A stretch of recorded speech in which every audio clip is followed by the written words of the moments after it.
como lo había anunciado a mi principio, está con nosotros para hablar precisamente del tema judicial de la República Dominicana, el presidente de la seccional en Santiago del Colegio de Abogados de la República. Bienvenido, Monchi. Este es su espacio. Gracias por darnos la oportunidad de comunicarnos con el país, con el mundo y compartir con esta sociedad tantas dificultades que se dan sobre el entendido de que hay que buscarle soluciones. Y más en este tiempo de COVID que prácticamente el mundo se ha dividido. No es fácil. Monchi, hay un reclamo que ustedes hace mucho que vienen haciendo desde que casi entró la pandemia, porque parte de los sectores afectados con esta pandemia que no se sabe hasta dónde vayas a llegar y que ha causado muerte en todos los sectores. No escapan los abogados, los periodistas, empresarios, todo. No hemos escapado a estos embates. Realmente, ¿qué es lo que está sucediendo ahora? Comenzamos con el asunto de lo que es la presencia de los roles judiciales, que muchos de ellos están llevando a cabo ya de manera virtual. Mira, el 19 de marzo el sistema judicial suspendió todo lo que eran las audiencias y paralizó uno de los poderes del Estado que le da oxígeno a la sociedad, es decir, los conflictos sociales. Para poder dirimirse obligatoriamente tiene que haber un árbitro, que es el sistema judicial. Entonces tenemos prácticamente lo que va de año totalmente paralizado.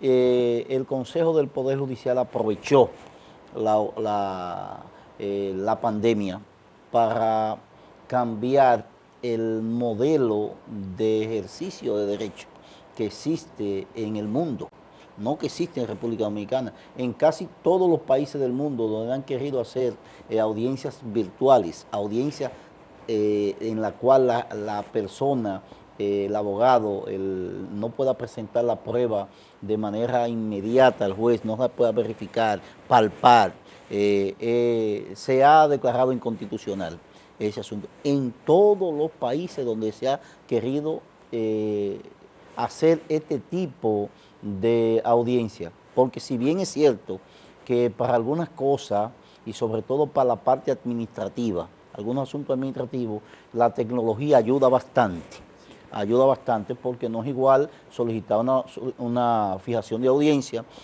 por un computador mediante una plataforma y se ahorra el tiempo de ir al tribunal a Santo Domingo, a Higüey, a Puerto Plata. Es decir, para la gente de Santiago no es lo mismo que ir a interrogar un testigo de manera virtual.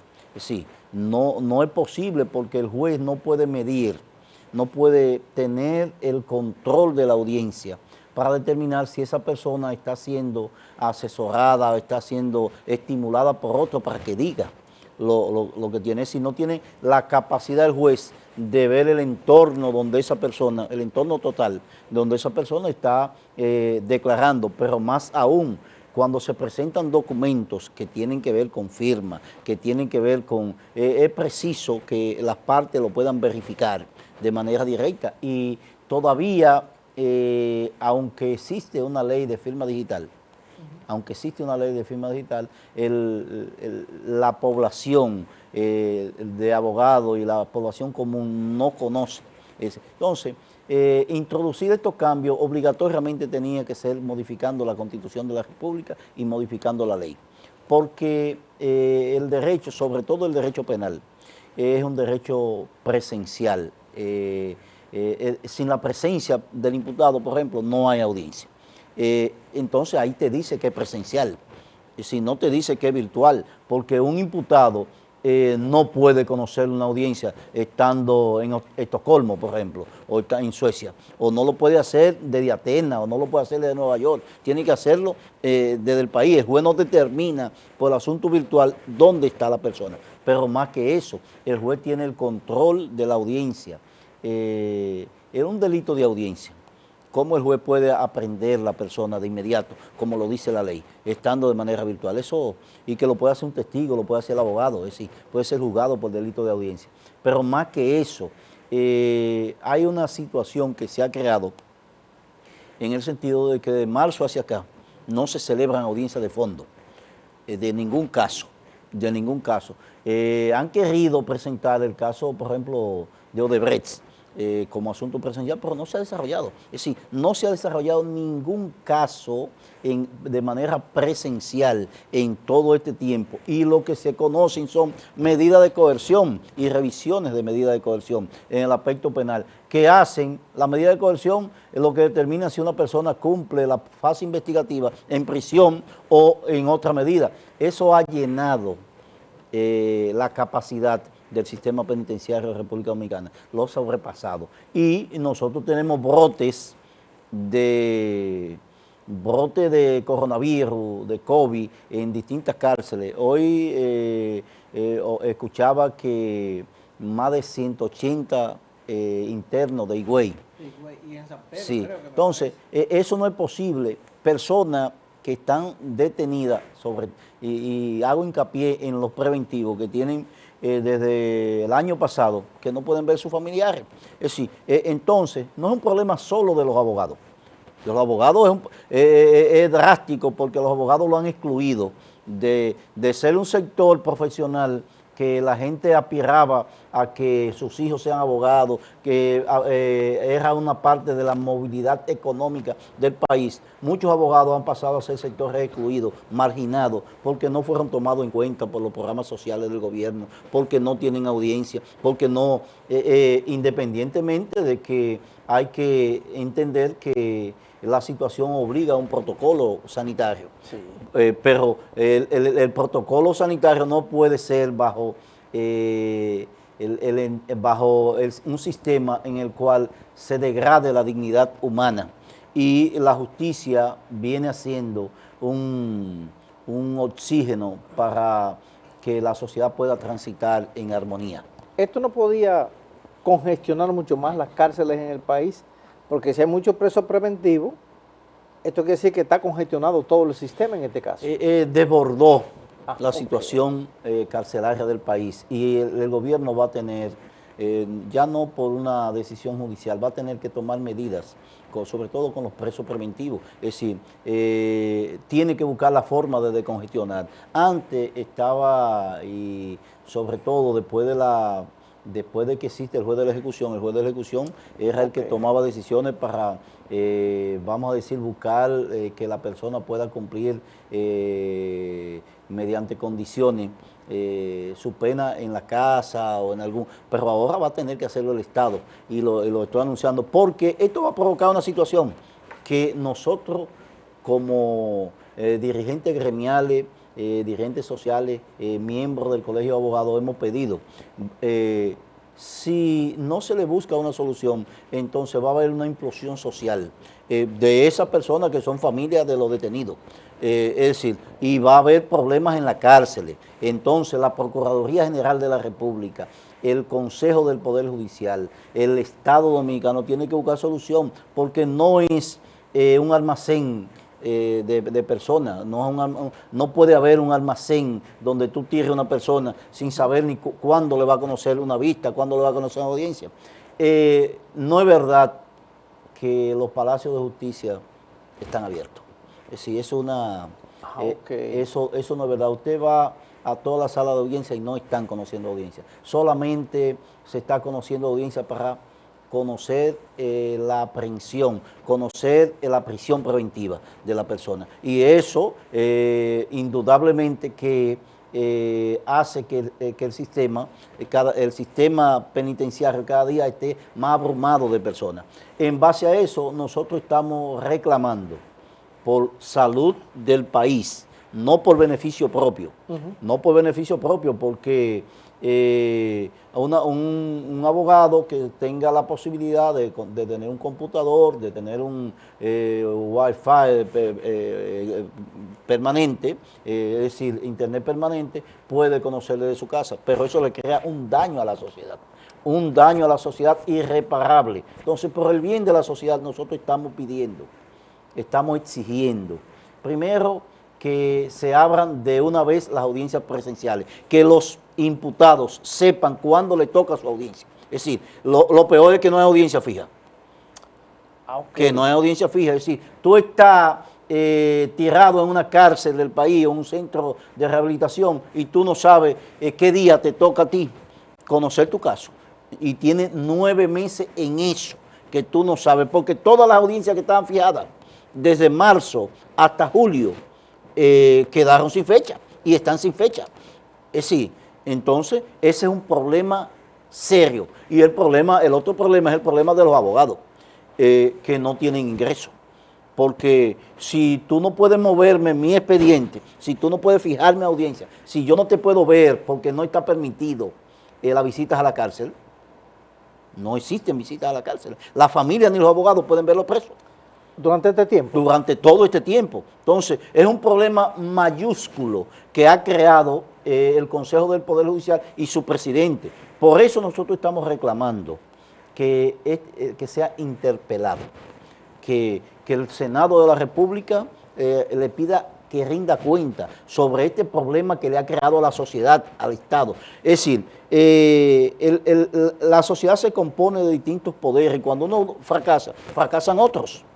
Es decir, porque es un asunto, entonces se está creando un caos general en la sociedad dominicana que tiene que ser de emergencia tratado por los entes que tienen la función pública en este país. Y no solamente es un problema económico, sí, es un problema humanitario.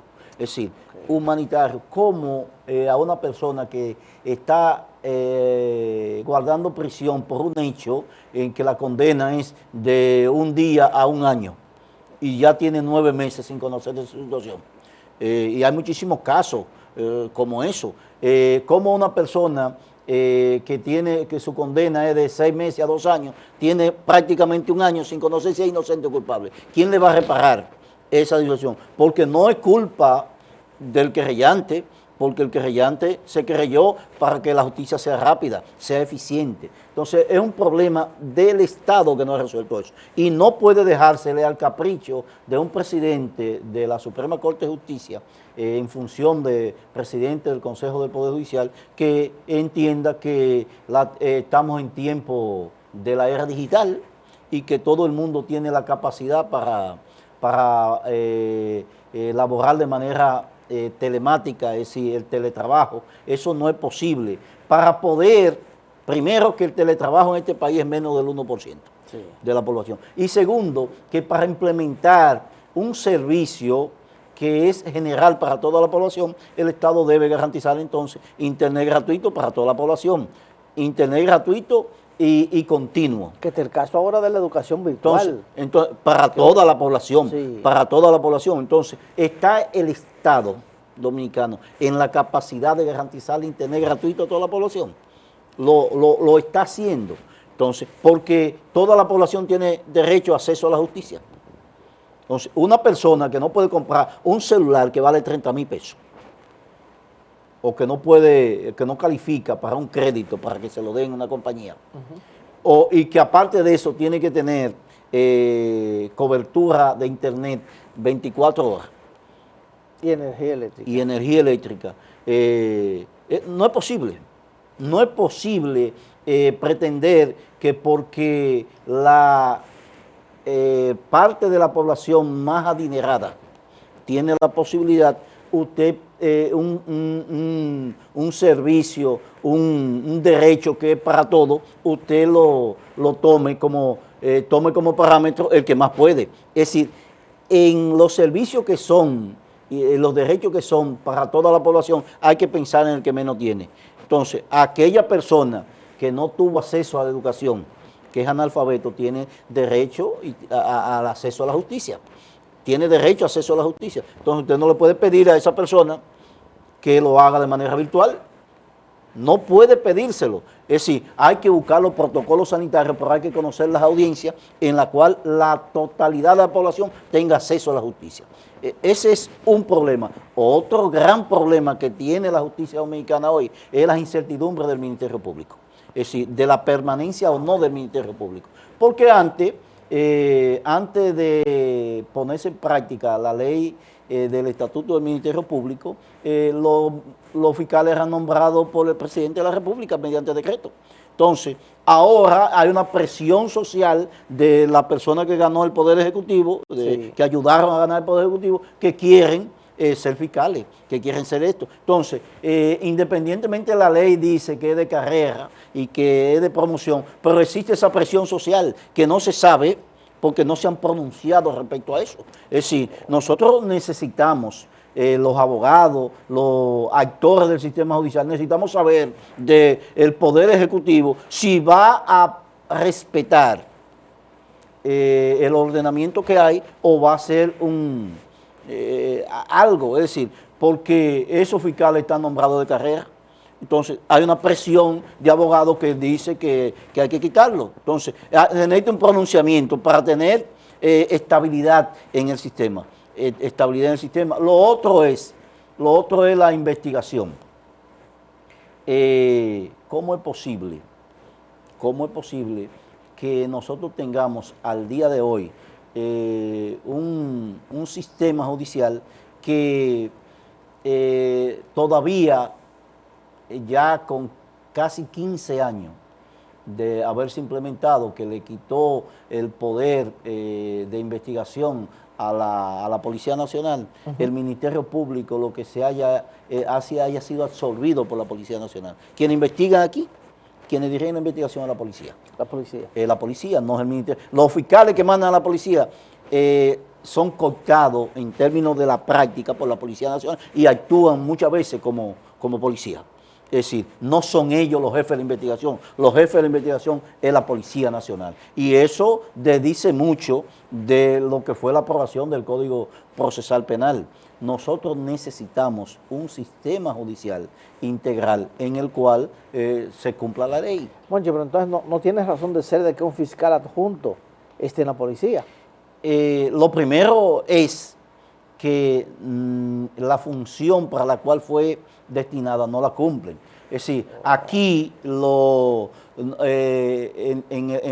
el año 97 para acá, 96 para acá, se pidió el fiscal comunitario, el fiscal en la comunidad, y lo que lo han concentrado es en el entorno de las direcciones centrales o regionales de la Policía Nacional, y los cuarteles de los barrios, los policías hacen y deshacen, apresan, hacen redadas, llevan, sueltan, hacen acuerdos, es decir, de todo eso, porque ahí no hay la presencia de un fiscal.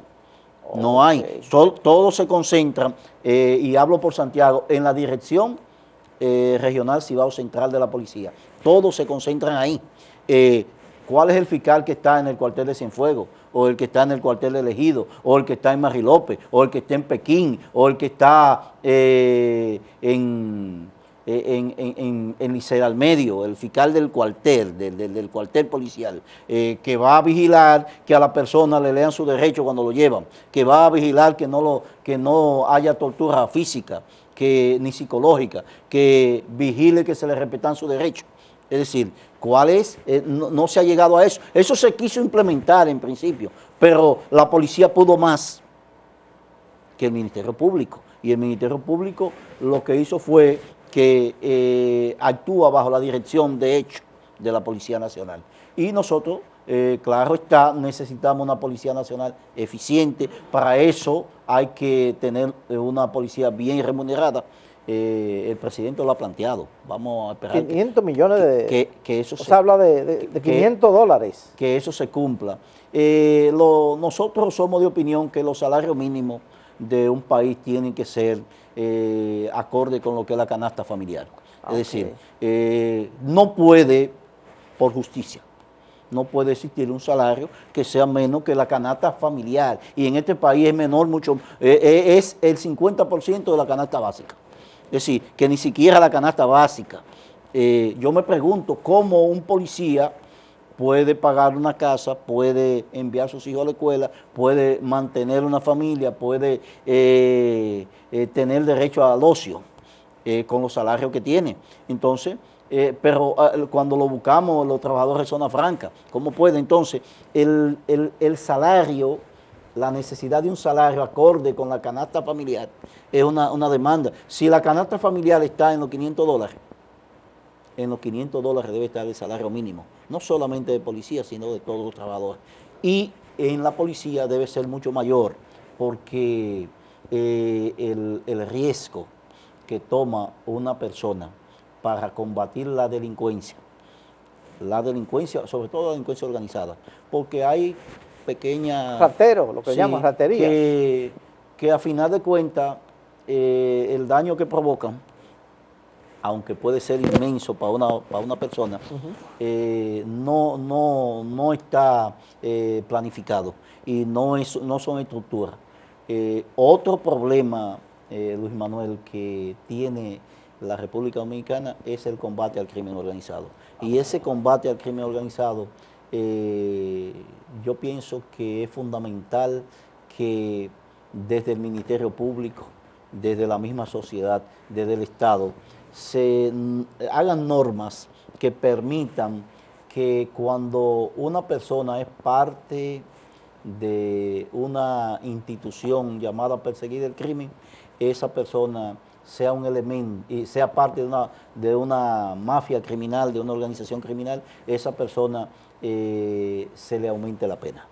Es decir, y aprovecho porque está en discusión el Código Penal Dominicano. Sí. Es decir, un agravante para que una persona sea condenada a una pena superior tiene que ser que en el caso del Ministerio Público que sea cooptado, por ejemplo, por una mafia criminal, o de la Policía Nacional, o de algún organismo de investigación que deba servir al Estado. No es lo mismo cuando un policía o un militar o un miembro de la DNCD, por ejemplo, participa de una red de tráfico de drogas que cuando lo hace un ciudadano común. No puede ser la misma pena, tiene que ser más drástica la pena para aquel que se asocia con la delincuencia cuando está llamado a combatirla. Monchi, ¿cómo ustedes los abogados se están haciendo ahora? ¿Tienen que pagar oficinas locales, empleados, combustible, todo? En medio de esta situación, ¿cómo ustedes están haciendo? Y otra cosa, ¿cuál ha sido la consecuencia de este COVID-19 para sus afiliados, que seguro de ellos, algunos de ellos muertos? Mira, cuando nosotros expresamos que hemos sido excluidos, que somos un sector excluido de la sociedad, implica que los abogados tienen que pagar secretaria, tienen que pagar oficina, tienen que pagar internet, tienen que pagar luz eléctrica, servicios telefónicos, limpieza y otros tantos servicios que no es posible el ejercicio profesional sin ellos. No existe la posibilidad de ejercer la profesión de abogado si usted no tiene luz eléctrica, electricidad. No existe la posibilidad de ejercer si no tiene los servicios básicos de agua. Y ahora se le agrega el internet como tal. Entonces, no es posible ese ejercicio. ¿Y qué ha llevado eso? A que a los abogados son personas demasiado vulnerables. Nos convencimos que somos vulnerables porque el Estado Dominicano hizo proyectos para subsidiar la pequeña empresa, para subsidiar, ahora se habla hasta para subsidiar las empresas, para que los costos de producción sean, pero los abogados tienen un costo de producción que no se ven y que no tienen a nadie que le dé ese subsidio. Los abogados no están en el programa para ti, no están en el programa fácil, porque son profesionales independientes de este país. Y en el caso de la pandemia hemos sido, aparte del personal de salud, el más afectado. El más afectado, es decir, nosotros llevamos en la República Dominicana ya cientos de abogados que han fallecido. ¿Que han fallecido? Que han fallecido. Aparte de lo que hemos tenido que pasar, vacaciones forzadas en los centros de salud con riesgo de muerte, que es una inmensa. ¿Por qué? Porque también al ser un profesional de manera que los ingresos son de manera independiente, está expuesto. Es decir, a un abogado le dicen ahora mismo, usted tiene que ir al cuartel de Agüita de Pastor a ver un preso, porque usted se va a ganar 5,000, 10,000 pesos. Usted sale para allá porque usted no tiene otro ingreso. Y entonces ahí está, Y con riesgo. con todos los riesgos del mundo. Entonces, ese contagio que se da por no existir protocolo sanitario y además por existir un acelerado de prestigio o desvalor a la vida. Es decir, se ha perdido el valor a la vida y la gente le da todo lo mismo. Es decir, ¿cuánta gente cae presa porque viola el toque de queda? Es decir, independientemente de que en una sociedad formada, educada, no debiese existir el toque de queda porque la gente provoca su propio distanciamiento. Pero usted va a los restaurantes y usted ve mítines de personas. Es un poco hasta cuestionable que el aparato político del país convocó actividades sin el protocolo sanitario y se siguen repitiendo. El toque de queda está a las 9 de la noche y uno pasa por llegando, tratando de evitar que llegue a las 9 de la noche a la casa y encuentra entonces que los restaurantes están llenos de personas. Pasan las autoridades por el frente y nada. No, pero no solamente eso, nosotros vemos que parte de la autoridad que está llamada a perseguir ese tipo de cosas, entonces participa de ello. Sí. Vimos hace 2 días aquí en Santiago que un policía murió en un billar en horario de toque de queda cuando no estaba laborando. Sí. Entonces cuando pasa eso, ese mensaje negativo a la población, la gente común cree que eso no es nada, pero si el policía está, yo puedo estar. Y entonces cuando la persecución se hace de manera selectiva y no se hace con la finalidad de evitar el toque de queda. Es igual que las multas de tránsito. Cuando se hacen de manera selectiva, un día para poner multa, y cuando el deber de todo el que se cruzó en rojo, todo el que anda sin casco, todo el que anda sin cinturón, toda aquella persona que anda a una velocidad no permitida, todo aquel que hace escándalo en la calle, debe retenerse o debe multarse, no importa. Entonces la gente toma conciencia y dice, bueno, pero esto es para todo el mundo, no es para una persona en particular. Así mismo el toque de queda. El toque de queda, la población no lo ha asumido como un asunto que evita el contagio de la enfermedad, y eso unido a la falta de valor por la vida que se ha ido acrecentando en la cultura de la sociedad, provoca este tipo de situaciones. El gobierno tiene que ser drástico en el protocolo sanitario, si no nosotros vamos a tener de nuevo un rebrote de coronavirus en el cual parte de la población la vamos a perder, y lo que más valor debe tener para una sociedad es la vida de quienes lo componen, de quienes componen esa sociedad, y eso no se ha estado protegiendo en este país. Es más, nosotros nos preguntamos, pero en una audiencia que se habla del sistema virtual, en una audiencia en la cual vayan a participar 5 personas, o el fiscal, el Ministerio Público, fiscal como Ministerio Público, los 3 jueces y los abogados. Y la persona que va, el testigo que va a entrar a la sala de audiencia, va a entrar de manera individual. Nunca se interrogan 3 testigos juntos.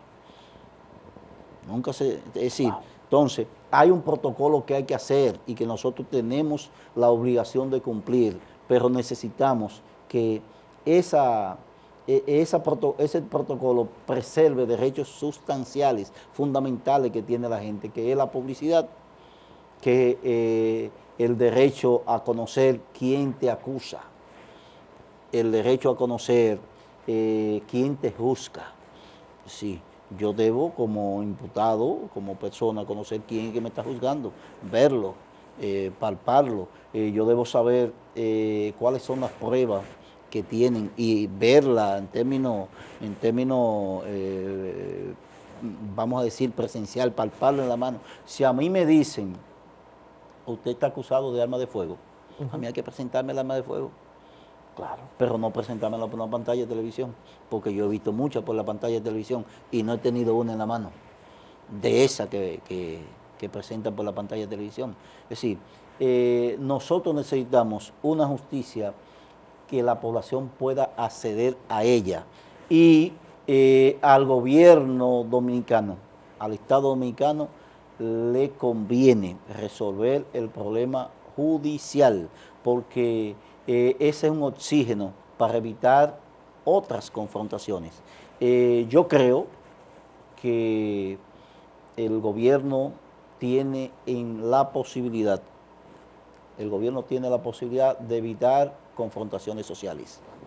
Y tiene que manejarse en la vía de evitar eso. A nadie le conviene la confrontación, a nadie le conviene la violencia. Ahora bien, cuando por omisión se deja que la situación, como lo que está pasando en el sistema judicial, pase y no se pronuncia la presidencia de la República, el presidente de la República tiene que hablar del Poder Judicial porque le compete como ciudadano y como primer magistrado de la nación. Entonces, nosotros estamos llamando a que el presidente se pronuncie y una forma de pronunciarse es convocando el Consejo Nacional de la Magistratura para sustituir a quien ha provocado este lío, este tollo, este tapón de los vasos que oxigenan el cuerpo de este Estado.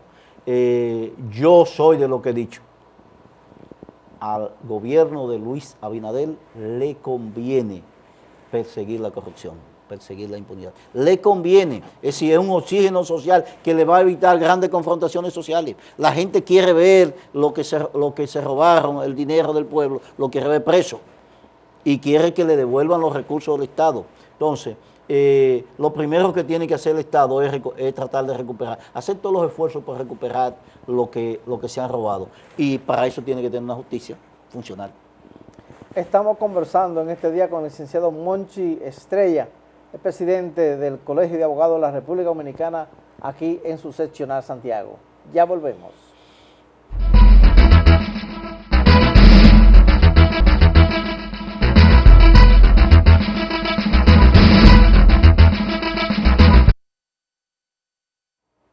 En este par de minutos, Monchi, que nos queda, porque son tantas preguntas que se nos van a quedar, pero hay unas obligado. Monchi, ¿tú crees que la República Dominicana se podrá lograr verdaderamente una justicia independiente?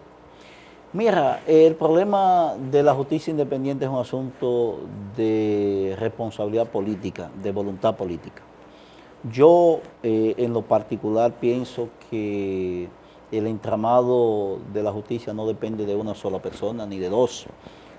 Yo saludo el hecho de que Miriam Germán sea Procuradora General de la República, pero Miriam Germán no puede trabajar si no tiene un entramado completo a nivel nacional de una justicia, de un ministerio público que sea independiente. Es decir, porque lo que le va a llevar el problema, si todos los inferiores son dependientes y yo soy independiente, yo lo que voy a estar administrando los problemas que me crean los de abajo. Eso es una. Y segundo, yo pienso que se ha fortalecido en términos de personal el Departamento de Persecución de la criminalidad, persecución penal de la República Dominicana. Ahora, eso no es el todo. El todo en este país tiene que ver con que eso tiene que convertirse en sentencias ejecutorias. Es decir, porque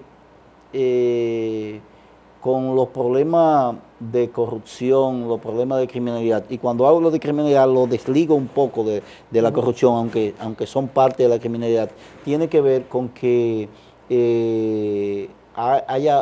se vuelva una cultura del trabajo en este país. Es decir, la gente común la gente no piensa en trabajo, piensa en buscar dinero. Sí. Y entonces cuando un policía sale de la casa no está pensando en agarrar preso a un delincuente, sino de ver quién le da 1.000 pesos, 2.000 pesos. Cuando un fiscal que gana 100.000, 120.000 pesos tiene problemas para que sus hijos vayan a la escuela porque tiene miedo que la delincuencia lo agarre, y un juez por igual. Entonces, eso crea una incertidumbre social. Yo pienso que hay que dar pasos para que exista una justicia independiente y más que planes pilotos, debe haber una legislación que permita eso. Lo primero es que el Poder Judicial no puede estar seleccionado por el aparato político. Okay. No puede estar seleccionado por el aparato político porque le deberá favores. Independientemente, el presidente de la República estableció, ustedes son fiscales independientes. Él fue que lo nombró. Fue él, a ellos le deben el nombramiento. Entonces, eso crea una situación de dependencia.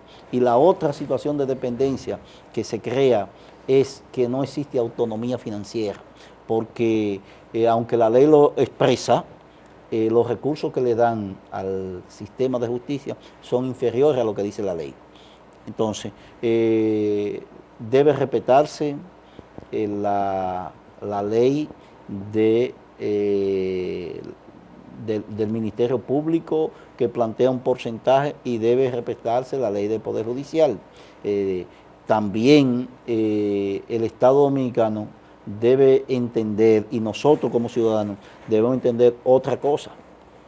El problema de la justicia no son los jueces ni son los fiscales, va más allá de la sentencia, es un problema de sociedad. Cuando hay inequidad, cuando hay personas que no tienen, que sus derechos no se les respetan, sea en el acceso a la alimentación, sea el acceso a vivienda, al acceso a servicios, que no lo tenga, entonces hay una desigualdad que obligatoriamente repercute en confrontaciones sociales.